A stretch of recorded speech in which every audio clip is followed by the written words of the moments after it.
It was an ordinary Tuesday, or so I believed when I stepped into Glimmerstones, a jewelry boutique so lavish it could make anyone feel like an outsider. Today, though, I felt transformed. I was there to reward myself with something I'd toiled years to afford, a pair of dazzling diamond earrings. I'd scrimped, saved, and persevered for this moment.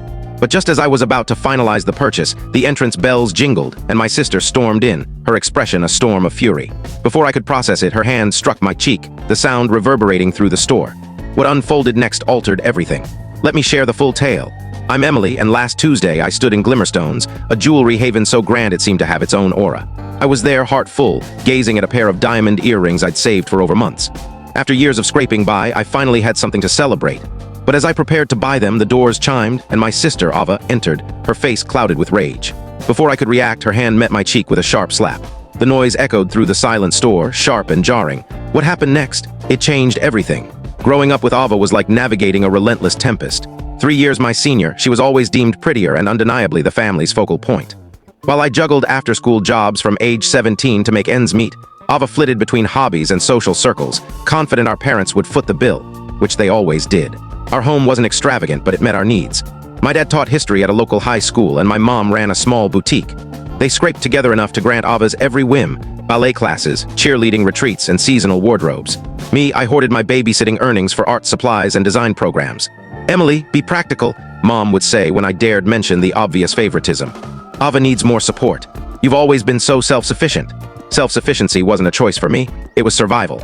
By 21, I was working full-time at a design studio while taking evening classes for my graphic design degree.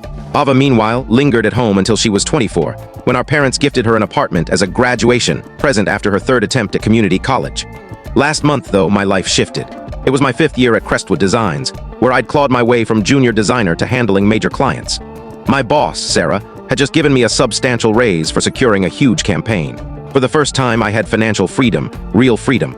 So I decided to treat myself to something I'd always coveted but never allowed myself: diamond earrings. The Sunday before the jewelry store incident, we had our usual family dinner at my parents' house.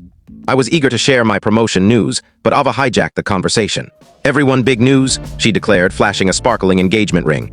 "Noah proposed, we're tying the knot next spring." Noah, her boyfriend of 6 months, offered a tight smile. His appeal, as far as I could tell, was his sleek car and real estate job. "That's wonderful, darling," Mom gushed, rushing to embrace her. Dad clapped Noah on the shoulder as if he'd hit the jackpot. When I finally mentioned my raise, Mom gave a distracted nod.